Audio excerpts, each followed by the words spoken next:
Today we're going to talk about women, so I'm wearing kind of a mini dress thing, okay?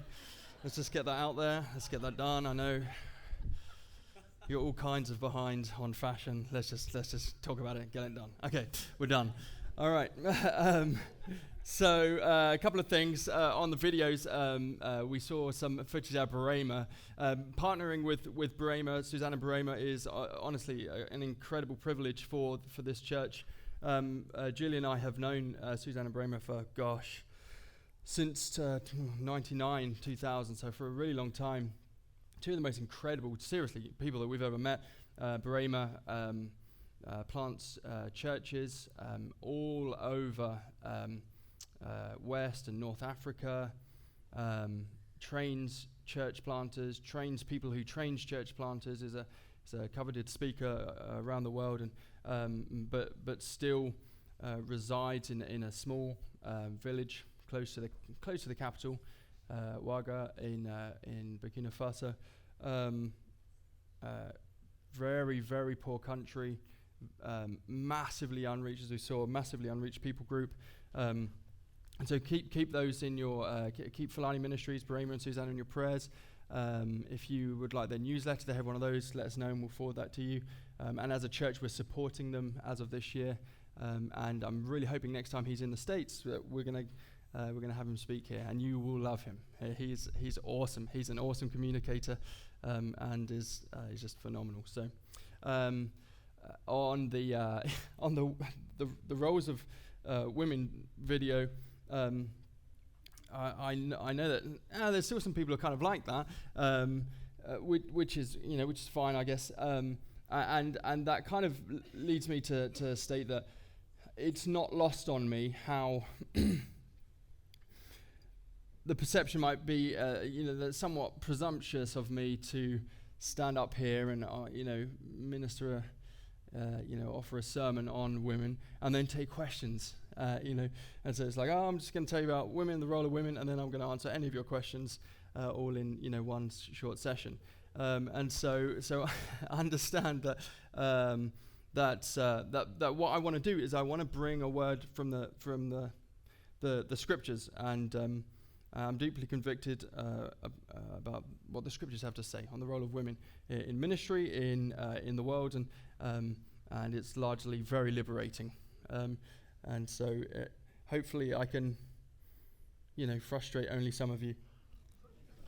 But as they say about me, there's two types of people: those who are frustrated by me and those who don't listen to me. And so, anyway, so let's pray, and we'll get right into it. Just to let you know that we're going to have a phone number up here, 903-456-4020 is going to be the number, and you just text out the next few moments any questions that you have, and I'll do my best to answer them on the spot without any prompting. So let's pray. Father, thank you so much for your word and for the fantastic and incredible, amazing women of this church and of all fellowships. Lord, I think about those women in my life and those who have been so instrumental in my coming to Christ. Think about the person who led me to Christ was a woman. Think about the person who first told me about the gospel was a woman. I think about the person who really first contributed significant discipleship was a woman, Lord, and I just think of my Christian doctrine lecturer, Dotha Blackwood, who was a feisty Jamaican woman, and I just think about all of these incredible influences and how I wouldn't be standing up here without them. And so in that vein and from your word, Lord, I ask that you'd help me to minister this message, and I would ask that hearts would be open to receive it. We pray for your glory and in your name, in Jesus' name, amen. So, women then, the thing about this is this: even when I say women, there's something there's just something that stirs us, isn't there? Because it's almost used as an insult. And I have to be careful with my sons. Julie gets on to me at this, about this one. So what are you a little girl? Are you being a little girl? Why are you crying or whatever? I don't say it quite like that, but like just calm, stop screaming. This isn't and so already we can have a tendency, there's disposition in our culture to kind of build into even our young men that, oh gosh, the worst thing to be is a woman. The worst, what are you resulting to? You're being a little girl. What's wrong with you? And that's so dangerous that we're building that into our little boys. Now, whenever that kind of slips out of my mouth, because I don't really mean it like that, I just mean, stop crying. I'll explain it to them, and I'll sit down. And sometimes I'll apologize and be like, look, this is what I mean. Women are better than men. There's no doubt about that. Okay, you're going to learn that in all kinds of ways. And this is what I'm trying to say, and I'll explain it to them. So even I am, although my thinking, I think, has largely been liberated on this issue, even just can have the tendency to slip back into some stupidity from my mouth. Okay, diarrhea of the mouth, as they say. So let's look at this issue. The role of women. Genesis 2:18. So we see, then the Lord God said, it is not good that man should be alone. We looked at this last week. I will make him a helper fit for him. I will make him a helper fit for him. So this wonderful word, let's keep it up there. This wonderful word that I will make him a helper. Or a helpmate or a helpmeet, depending on your translation. And so that is then, if we look at the title of the message, God's gift to men. There's two ways to take that. You can look at that message, and some of you probably a little bit bothered that within that title, women are somewhat objectified. It's like, so women are just an object, a gift to men, like as if some nobleman is gifting, a king his daughter, or whatever. And some of you will look at it and perhaps say, think about the expression of, women, I'm God's gift to men, as if like every man wants me, or the other way around, okay? And so there's two ways to take it. Don't mean it either of those ways at all. There's a third way. There's a different way to look at this. Helper is this, let's see, in 2:18, is not, God made him, I will make him a helper fit for him. And so this Eza Kenego, this wonderful word is a word used 21 times in the scriptures. 16 of them refer to God and his help for man. To give you some examples in Psalm 30. Hear, Lord, and be merciful to me. Lord, be my help. Same word used. In Psalm 33, see, we wait in hope for the Lord. He is our help and our shield. Psalm 115, house of Aaron, trust in the Lord. He is their help and shield. And finally, Psalm 146, this is just four of the examples. Blessed are those whose help is the Lord, or is the God of Jacob, whose hope is the Lord their God. And so constantly this refers back to actually God's help for man. And though even in the root of those, it's a very difficult word to translate, notoriously difficult, but the root of that word really is power, is the type of help that God brings when there's kind of nothing else left. Like there is, you are all we have. It's kind of the hero or the heroine, if you will. The last minute rescue, the Delta Force, the SAS, the whoever, the Navy SEALs who when there's all hope is lost and suddenly two choppers appear from nowhere and here they come, they rescue the hostages and it's this great rescue story. That's the kind of way in which that word is used, and it's the word that is quite deliberately used for Eve. That this helpmate isn't just, she has small feet so she can stand closer to the sink. It's not that at all. Okay, it's not that at all. It's not like, oh yeah, she has lots of rights. She has the right to cook, the right to clean, the right to shut up. No, it's not that either. It's not that whatsoever. Okay, it's much more significant, much more deeply profound than that, and we have lost that. And so we are in a time where The agenda of some has pushed back on the chauvinism, because there has no doubt, listen to me, okay, there is no doubt there has been the oppression of women throughout the ages in every culture forever, and that remains to this day. The sinfulness of man means that whenever anyone harbors a trump card or the kind of the power. So if we are typically physically, stronger than women, then we will use that for our sinful gain. And so you see massive oppression still. Of course you do. I don't know of any credible, person who's saying that there isn't that. But what we see is this massive pushback on chauvinism, which there should be, which has overstepped centrality and true equality, and has come probably too far over, and is going towards feminism, which is just the way life works. It's just we oppose one movement by pushing back so hard against it that we end up on kind of the other extreme, and that's just the way history works. That's not really up for debate. That's just the way it works. And again, I don't really know of any credible historian who would debate that. And so, at the moment, we're in a place where we're actually seeing the church as kind of behind the times on this issue, which is really silly and somewhat ironic, because the Christianity, the scriptures, was extremely progressive on the issues of women, equality with women. I mean, the New Testament is astonishingly progressive on this issue, way ahead of its time, if we can use time in that sense. And so let's just really quickly visit some of that. So, Romans 16:1, this huge passage. I think we have it. I commend to you our sister Phoebe, as servant of the church Centrea. Okay, Centrea. Now, what we see, this word servant, diakonon, which is where we get. Back up, please. The deacon. The church, ecclesia, the church. So we have the deacon or the servant of the church. So she was quite deliberately called a deacon or a deaconess. Okay, and we're like, okay, well that's fair enough.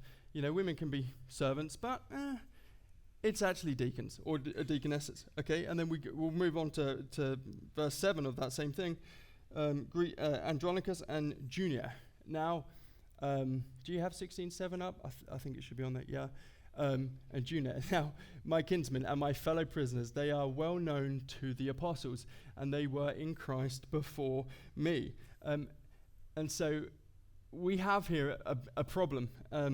Actually, a problem with the translation, which has very recently, quite astonishingly, been found to be probably almost certainly a mistake.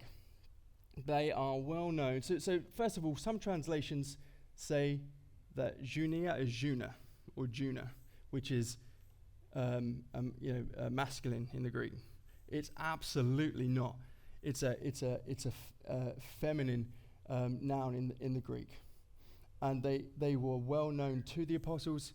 No, they were well known among the apostles. And so they were they were apostles. There is no doubt that's how the translation reads. And so we see this feminine noun, Junia, who was one of the apostles, who was known among the apostles. And so that's kind of mind-blowing, and was actually, when you look at the transcript, was actually changed, probably by chauvinists. And there is absolutely solid. You can do reading on it. It's fine. If you want me to give you some reading on it, I will. Solid evidence that the manuscripts were manipulated to favor. Oh, it's a dude. Or some scholars have even said, you know what? Neither were apostles. That's not what it meant. It's absolutely what it meant. And so that's what Paul was saying here at the end of Romans. Let's look at Luke 10. I'm just racing through. Sorry, I'm talking so quickly. I just want to make sure we have enough time for Q&As. Luke 10, we have this wonderful little piece of narrative. It's beautiful. It's exquisite. Now as they went on their way, this is from 38, Jesus entered a village, and a woman named Martha welcomed him into her house. Okay, as was custom, right? And she had a sister called Mary, who sat at the Lord's feet and listened to his teaching. But Martha was distracted with much serving, and she went up to him and said, Lord, do you not care that my sister has left me to serve alone? Tell her then to help me. But the Lord answered her, Martha, Martha, you are anxious and troubled about many things, but one thing is necessary. Mary has chosen the good portion, which will not be taken away from her. Now, most people have been taught that what this means is that you've got two different types of personalities. Some are servants, and some just want to, sit and journal, and that's totally fine. And some people are saying, also that, the Lord was there, and so it's better to serve. But whilst Jesus was there, we don't need to fast, and we don't need to observe the Sabbath, and we can just chill and listen to what he has to say. But then we get back to, I've heard it taught in both those ways. To the first century reader, it would have been painfully obvious what this meant. What Martha was saying is that Mary is in the male part of the house, that she's sat at the feet of Jesus. In other words, she is sitting under his teaching as male disciples do, listening to the rabbi, being instructed, so then they can go in turn and go and teach. That's clearly what the first century reader would easily observe from this. That was a male-only part of the house. That only men would have sat at the feet of a rabbi. So it doesn't mean necessarily that it's story time and people are sitting on the floor and listening to Jesus just tell some tales. No, it means that he's instructing them, equipping them as future teachers to go on and teach, and perhaps even in their own right, become rabbis. But what we're looking at here is a distinction of, well, this isn't right for her, and Jesus absolutely exhorts and commends her actions. And so incredibly liberating. We also see Jesus' interactions with the woman at the well. Completely mind-blowing for first century Jewish etiquette in so many ways. But again, very, very, very, very progressive. We see women as the apostles to the apostles, that they were the ones that didn't give up hope and were actually the first to meet Jesus after the resurrection, were told to go and tell the apostles. And so the people who would be eventually commissioned to go in and preach the gospel to basically all the world, they were first informed by women. Now, understand that the testimony or the witness of women in first century Palestine was laughable. It wasn't considered even really equal as a child, which is ridiculous. But quite deliberately here, we see that the first people to collectively be given the message that he is risen, he is alive, that his ministry is validated, that he is indeed who he says he is, were women. And that isn't just a coincidence, that is absolutely the purpose of God. And I think it's wonderful. If you see then at the foot of the cross, you'll see women, able to come and go in peace. But the men are scared because they don't want to be associated or necessarily, tarred with the same brush and suffer the same crime. But the women are free to. There's no fear there. But then when we jump forward to Acts, after the Great Commission, we see that the persecution that even Paul's kind of seeking Christians out, it actually is men and women. It's not just men, as would have been custom for heretics at the time. Men and women are equally seen as a threat to the Roman religions or true Judaism. And so women are fleeing along with men. And so something happened in that where women were seen equal to men in the preaching of the gospel. So what can we take from all of this? Well, here's a big thing. Here's a really big thing. And if we can just get this into our little Western brains, this will help us with so many things.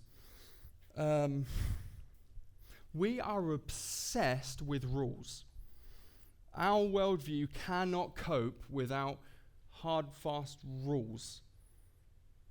And the way we see rules is that if something is a rule, it must apply all of the time, and it must apply to everyone. Otherwise, it's not fair. And we automatically we say that's not justice. Sadly, that's not the way the rest of the world sees it. It's not the way the Bible authors even contemplate the world. But we can't get around that. And so when we read the text, and when we listen to,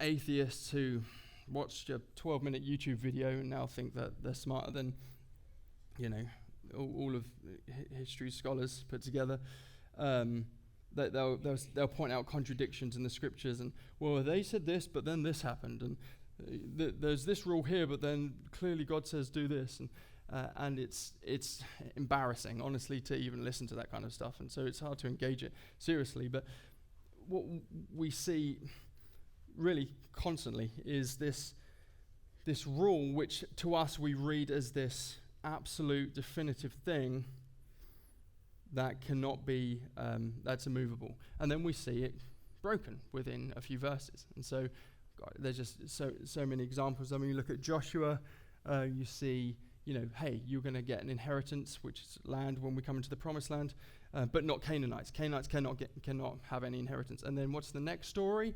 It's about Canaanite, getting inheritance. And then the next one after that is about an Israelite not getting an inheritance. We see you must never lie unless you're spies. Then you can lie, and that's whatever. You must never, kill or murder, however you want to translate that word. And then we just see a whole lot of killing and murdering, right? We see Timothy or Paul saying, he makes a statement in Galatians 5:2, if you're circumcised, Christ is of no value to you. There's nothing, you basically can't be saved. And then he, at the Jerusalem Council, is very vocal against circumcision as being something that's necessary for Christians. And then what do we see?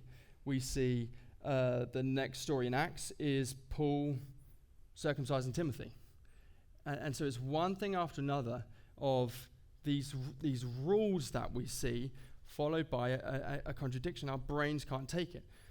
When we went to Burkina Faso, talking of Burema, we went into, we got to the airport, and if you've ever been to an airport in Africa or South America, I presume some parts of the Far East, it's an interesting experience. It's just very chaotic, and it's personal space isn't always observed, and so we got there and it was a bit weird, and we had to go through several different checkpoints and things until Burema arrived, and just with some other guy, and the cordon got lifted and we ducked under several of the cordons, and then just kind of wheeled our bags past the final guy and were outside and left all of the what seemed to be the locals behind us. And we were all like, oh, that seems a bit dodgy. Is there some corruption go? I mean, well, that's weird. Okay, no, that's just the way it works because of this.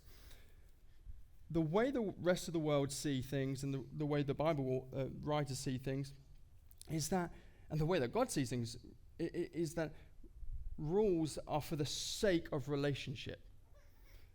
Relationships govern rules, not the other way around. Community is more important than contract. And so we see that these rules, they do apply except when they don't. Rules are for the benefit of relationship. Now, some of you are sat there thinking, I can't get that in my head. That's because you have a post-Enlightenment Western worldview. That's what we've all been taught. We've been taught that Newton said there were certain rules, there's certain laws that govern everything. The weather and the universe and everything's governed, and that is true. but it's not the fundamental truth. The fundamental truth, the thing that comes under that is, and gives that value, is the fact that there is a person behind that.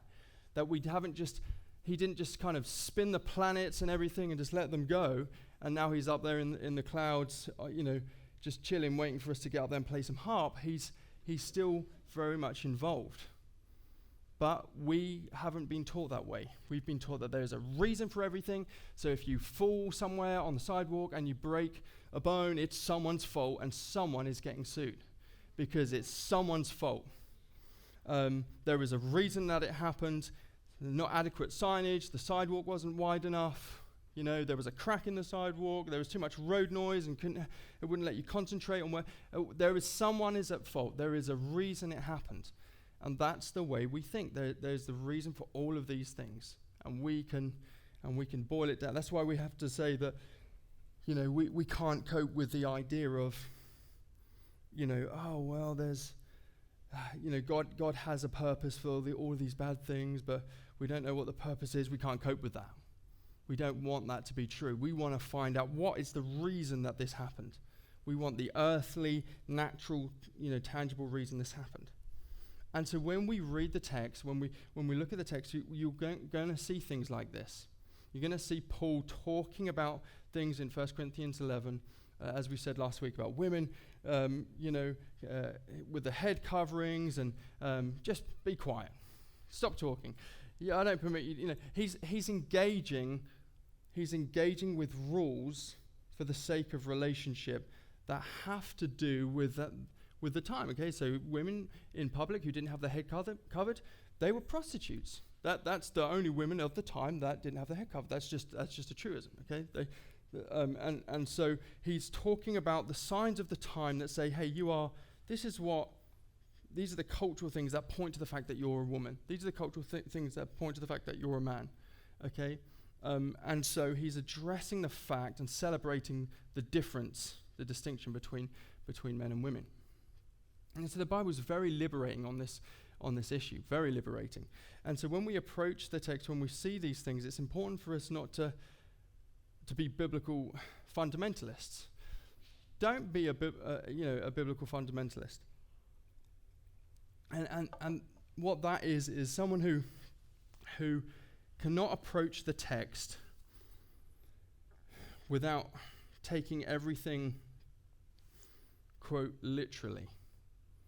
And they've completely missed how that works. It doesn't work like that. Okay? How many times have I said from up here that literal and metaphoric are words, or are words that refer to the way in which words refer to things, right? In other words, we're perfectly able to refer to something metaphorically that is concrete. There's a set thing, but we can illustrate it. And so did Genesis 1 happen, that creation account? Yeah, of course it happened. Did it happen exactly as it's expressed poetically? I don't know, you decide. Does it make a huge difference to our faith if it did or didn't? Why do you want to jump on that bandwagon?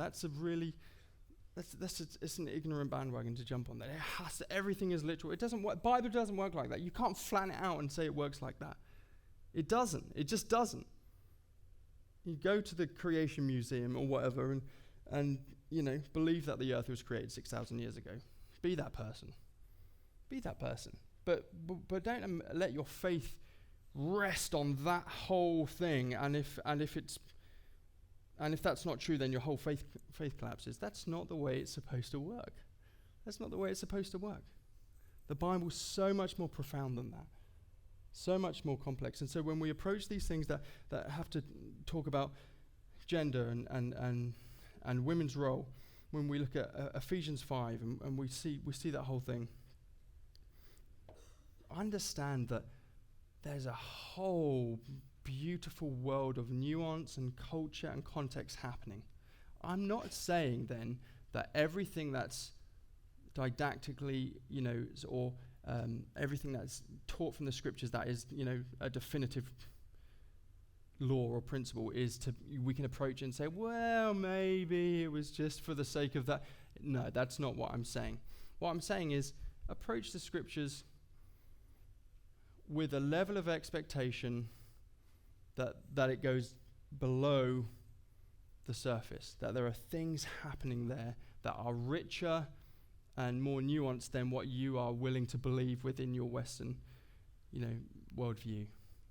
And it is not, and there's nothing more profound. There's no more profound example of that than when we approach the scriptures as it pertains to the role of women. So important. Last thing to note on that before we take questions is as far as women's, the role of a woman, husband, wife, that when we talk about headship, when we talk about the distinct roles, headship is given to a husband within a relationship where he is the servant, where he is, the expression, the agape, the sacrificial love. He's loving his wife as Christ loved the church, and serving her in that same way. That's so he has the role of headship. That headship isn't given to other men over that woman. And there is this weird misconception in kind of the kind of conservative fundamentalist Christian movement that men just have headship over women automatically. That's not what it says. It says that the man fulfills the role of headship within marriage. And when we take that framework and apply it to life in general, we're ignorant and silly. So this is a huge issue, and there's all kinds of places we could take it. But I affirm that the Bible is radically liberating for women, for the level foot at the level ground at the foot of the cross. That women are that powerful helpmate that are in so many ways God's hands and feet to men. That there is a significant place in ministry, a very significant place in ministry for women, and that we would be absolutely screwed without them. Let me just give you one example. From my marriage. There are so many. Julie's my helpmate in so many ways, but she just this last week, one of the things that she called me out on, which I asked her to, she called me out on. Like last week in my message, I spoke about the guy who was the guy who decided he was a 6-year-old girl. That's the identity he's taken on. He feels and identifies with that person. He's now a 6-year-old girl and he's been adopted, and it's weird. And I was like, he's a fruitcake because I'm an idiot. And Julie pointed out to me, she called me out on it, and she was like, the guy's ill. The guy's sick. He's mentally unstable. And for people who are struggling with this issue, even on a much smaller scale, that probably wasn't helpful. So I apologize for saying that last week. And that's just one example from many of how Julie, brought power and conviction as a helpmate in our relationship. And that's all I'll say about that. So this is obviously a huge subject. There are series preached on this where they'll talk about the women's role for 3 or 4 weeks and the men's role. We're not doing that. This is a mini-series. We're just trying to get people thinking, get people reading. But we'll take some questions now if there are any, and I'll do my best to give a biblical answer if I think there is one. Or I'll promise you that I will give you one at a later date. What is feminism? Good question. Well, this is the problem, right? One of the things that we've seen recently with feminism is that a bunch of celebrities have come out and said, well, of course I'm a feminist, men and women. Of course if you're not a feminist, you're ridiculous, because feminism is simply gender equality. It's just affording the same rights to women as it is to men. That's not the way words work. You can't just you can't just come out and say, well, this is what it means, and then that's the definitive result. That's what it means. No, that's not how it works, because there are some feminists who absolutely wouldn't define feminism that way. There are some feminists who would be perhaps even more passive than that. There isn't the problem. Okay, first of all, the problem with feminism is first of all is the fact that it's called feminism. That's about gender equality. Now, I'm about to put my foot in a political mess that it doesn't belong in, and I recognize that we're in a white church, predominantly, let's just be honest, okay? And I wish it were more diverse, and I find white people to be, of which I come from the white person factory, by the way, so I guess I'm qualified to speak on this. We are some of the most ridiculously, presumptuous and arrogant and people in the world, and we just basically have it on easy mode our whole life, right? To the most part. That's a massive generalization. Anyway, that's to allow me to say that it's kind of like the hashtag, Black Lives Matter. Absolutely they do, okay? But all lives matter, right? I mean, and again, I know that's a political thing, and I don't want to, and I'm not deliberately pushing political buttons. I'm saying that just say what it is. Don't say, oh, we're for the sanctity of all life, but then call it Black Lives Matter or White Lives Matter or anything. And don't call it feminism when you're for gender equality. So what is feminism? There is no single definition. As far as I'm concerned, feminism is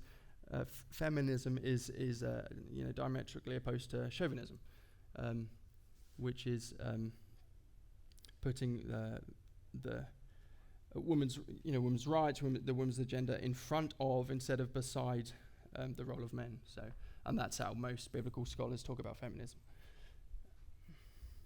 Why don't we have female elders here at Grace? That's a good question. Well, I would have to have a close look at our bylaws, and it obviously wouldn't be for me to suddenly change the policy on that if there is one. That would be something for the elders to discuss.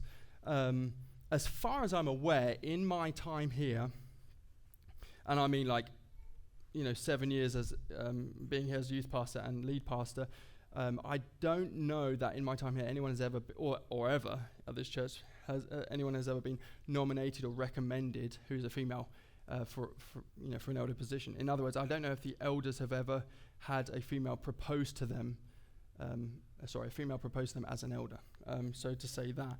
Also, I will say that the Bible is is progressive. Let me do a Thomas the Tank Engine analogy. I think that's the best way to do this. There's this episode of Thomas the Tank Engine where Thomas races, or Thomas the Train, or whatever you call it here.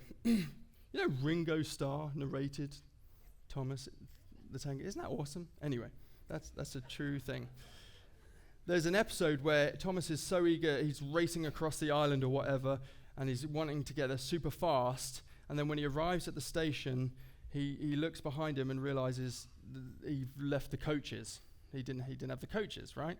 And so that's all to say that the Bible's very clever in being progressive actually throughout the 1500 years of its writing, its writing, that it's progressive enough to be countercultural, but it never really leaves the carriages behind. Paul addresses slaves and slave owners without ever really addressing slavery, because he was making the main thing. He addresses the male-female issue without ever really kind of hitting the big hot buttons of our time, what we would consider to be gender equality. There are things that are addressed, taxation. Jesus addresses taxation without really saying the emperor is a moron, when the emperor was a moron. Because they were making the main thing. That's all to say that we could just say, hey, let's just have 6 female elders and let's get a female lead pastor. Would that like all at once, would that be helpful for the within a Texas Bible Belt culture at this time? Would that be helpful for the continuation of the gospel all at once like that? Probably not. It would be my guess. This is on the spot, but this is my opinion. This isn't necessarily the opinion of the elders, by the way. And this sort of thing would be something that the elders would sit down and we would discuss. But might it be helpful if this became a real issue that we discussed as elders and looked at biblically? And yeah, absolutely. I'd love to discuss this.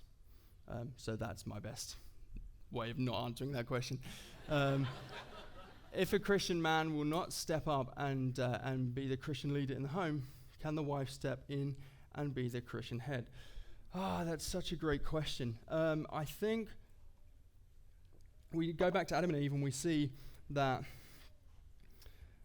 the tendency for women, I think, is to, let me just frustrate women. The tendency for women is to, the sin nature we see, although there wasn't a sin nature then, but the temptation towards sin is that Eve she was convinced that God was holding something from her. She was convinced that there was more to know. And Satan said, you can know more, you can understand more, and don't worry about what he's saying. And so she was eager for this, I have a right to know and to be, and to have access to all knowledge. Man's tendency towards sin is passivity or, over-aggression, and we see the passivity of Adam. And so I think, what was the question again?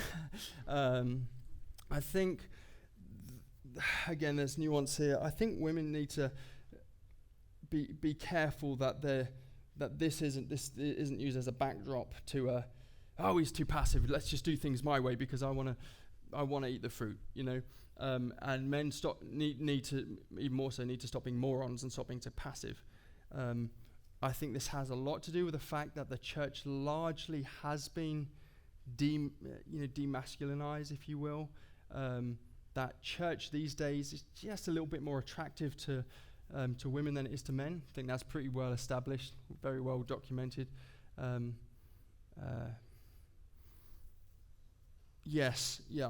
think the scriptures would point to. Paul would point this way. You're not to leave, even where men aren't, Christians. That you're married to men who aren't Christians. You're not to leave them. You are to be prayerful towards them. You are to love them. You are to reflect Christ to them, as you're commanded to. But there absolutely is this whole domain of grace, that where there is passivity, God seems to just equip and gift women. I mean, there's no doubt about that. You just see some phenomenal women who are just, somewhat doing and fulfilling the role of man, but doing a really good job because of the wicked heart of the man. And so it's a nuanced issue, because I think sometimes this is used as a backdrop to excuse feminism or dominance where it's not needed, but also there is a place for this. So yeah. I mean, yeah. It's such a great question, and it's a huge subject. Why were the 12 disciples all men? Good question. I think mostly what we're seeing there is Jesus is making a statement about a reflection of the 12 tribes, of Israel or of Judah, and you're seeing this the 12 tribes of this foreshadowing, this kind of the patriarchal era, the foreshadowing of what would come, and so again within the bounds, within the rules of the time, Jesus has called forth the 12 disciples as a reflection of the 12 tribes, and there's all kinds of just exquisite kind of connectivity there with the Old Testament, and but again you see then this progress towards women apostles, women deacons, women actually being in leadership positions, which would have been repulsive for Judaism at the time. But that again, that's a great question, and one of the fundamental questions about about ministry. Anything else? Is there a line in ministry that women should not cross? Is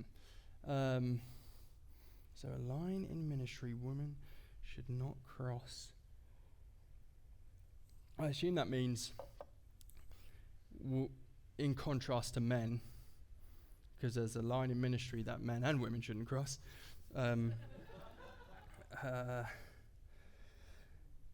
So we're let's just say those words. I mean, we're talking about preaching and leading, and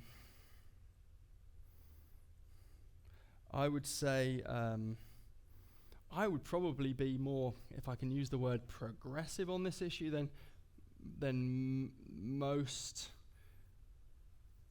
Christian leaders in this area at this time. Context is key, but biblically, again, looking at rules and relationships and exception to rules, and rules apply except when they don't. I struggle to say that there is definitively some things in ministry that can only be exclusive to men, and I'm not talking circumstantial like counseling other men or anything like that. I'm talking about biblically and definitively. I struggle with that position, and I think they have a hard time justifying it from what I've seen, that there are just some things that women cannot do. I think that's somewhat of a problem. So no, I wouldn't definitively say that. I'd say, again, looking at context, looking at what's helpful, what's productive, what should be addressed, making sure that the main thing is the main thing.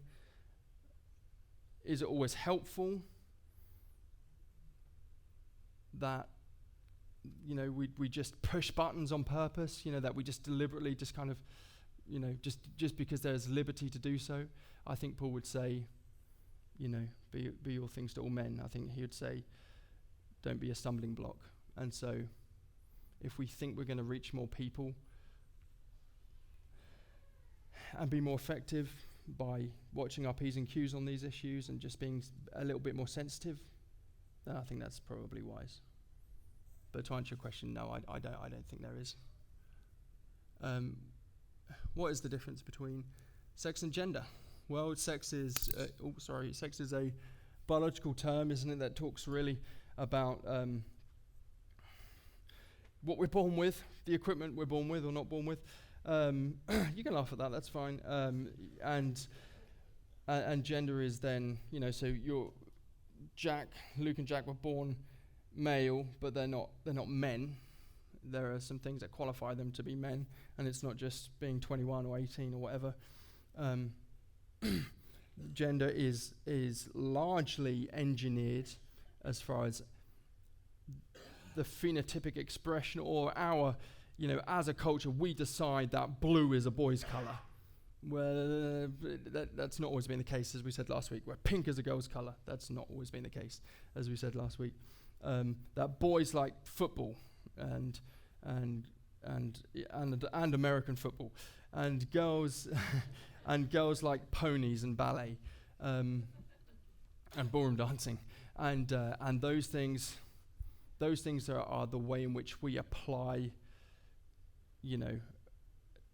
roles. Now, as we said again, that biology, I think, does play towards gender as well, in that testosterone makes proven it stimulates competitiveness and aggression and stupidity. Largely, estrogen is largely key for the nurturing and nesting and all those types of things. So yeah, good question. Let's take a couple of more. Do you think a woman should be president? Which woman, really, is the question there, isn't it? If I had a choice between Hillary Clinton and Sarah Palin, I would choose death. I am so kidding. I'm just that I was going for the cheap laugh, and I absolutely have no opinion on that I'm willing to state publicly. I do not get a vote here, and I'm absolutely not willing to campaign from the platform, even if I did. That actually is illegal, in fact. And so take that as a jest. I'm just messing around. Well, I had a female prime minister, and some of you probably liked her because she loved Reagan. And her and Reagan were buddies. They brought down the Berlin Wall together. I actually wear a dog tag that says subject of Queen Elizabeth II, who is a woman. And that is just a reminder that men and women have bled, in her name, and that we don't have Hitler Jr. as our head of state, but we have, and there's a reason for that, because men and women bled and died, including, relatives of mine. Yeah. Sure. Why not? I mean, again, it depends which woman, but I absolutely, yeah. I can't imagine why she shouldn't. Let's take one more. Do you think it's right for a married woman to work full time and put her child in daycare?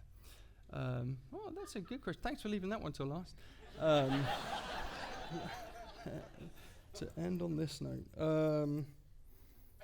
yeah, I mean, it's another one of those things that there's the tendency and the rule, and then the exception to the rule, and the tendency is, generally speaking, women are better at the nesting and nurturing thing than men, and I think, to the most part, it's an honor and a privilege for ladies to be able to stay home with their kids, especially in those early years. But it is absolutely not like a biblically mandated thing. And there are obviously some very phenomenal families who are raising kids. I can think of several examples in this church that are raising wonderful kids, who are at work full time, and so. I think for me personally, it's been wonderful for Julie to and she counts it as an honor and a privilege to be able to have been at home with the boys up until this point, when they're in school. And would I ever propose that as a definitive principle? But there's just no, I can't imagine. Please understand that even that is a product of the Enlightenment. Or really the Industrial Revolution, that men go out to work and women stay at home and do the kid stuff. It was just never like that before. Man and women would work together at home in their trade and then look after the kids together. That's just how it worked. And so we now think, well, the men go out to work and women stay at home. That's a woman's job, because we think that's biblical.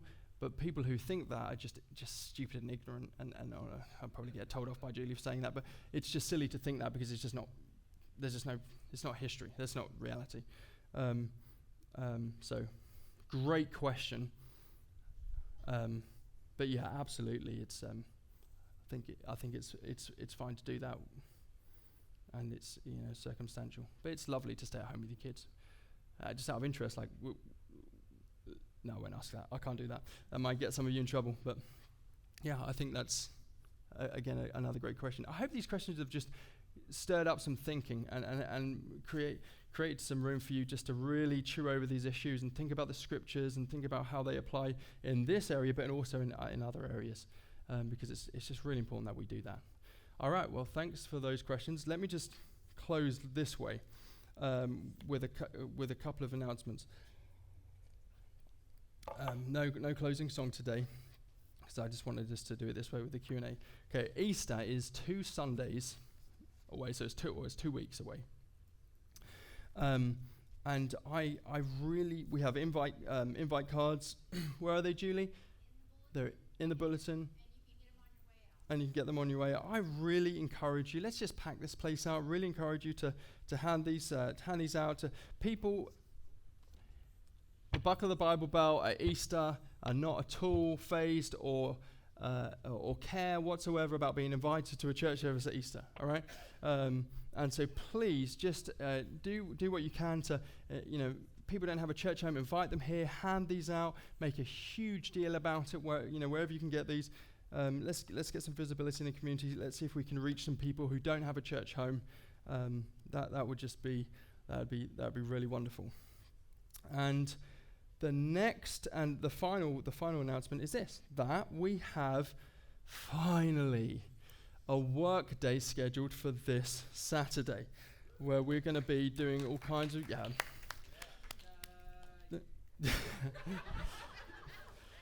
That sounded like a Thomas. Was that a Thomas? Let's hear it for Thomas, who's engaged to Chasney.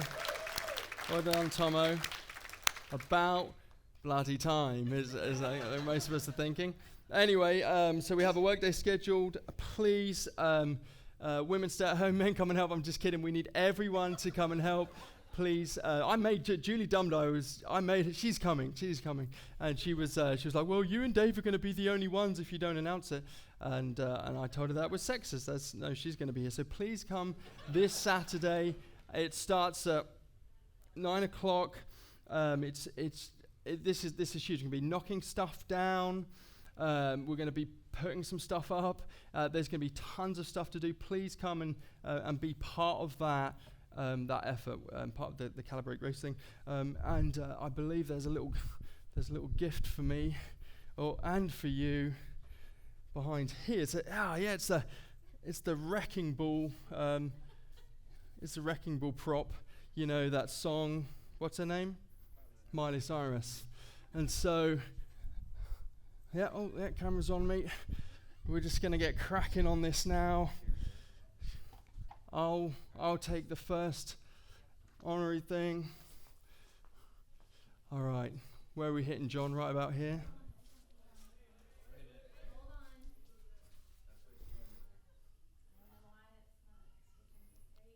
Ready? All right, here we go.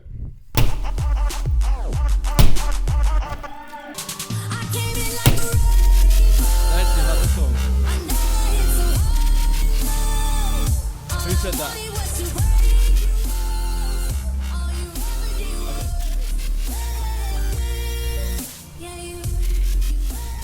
All right. I actually kicked the other side last night. I was like, I wonder if I can kick it. Just like kick a hole through. And then I saw some electrical wire was in there, and there were some screws that were screwed through on the other side. I was like, I was thinking about running through it at one point. Anyway, I didn't. So, are we done? Joe's coming up. Okay, good. Thank you so much. I love you guys. Let me just quickly close this segment out in prayer, and then 2 more minutes and we'll be done. Lord, I just thank you so much for this.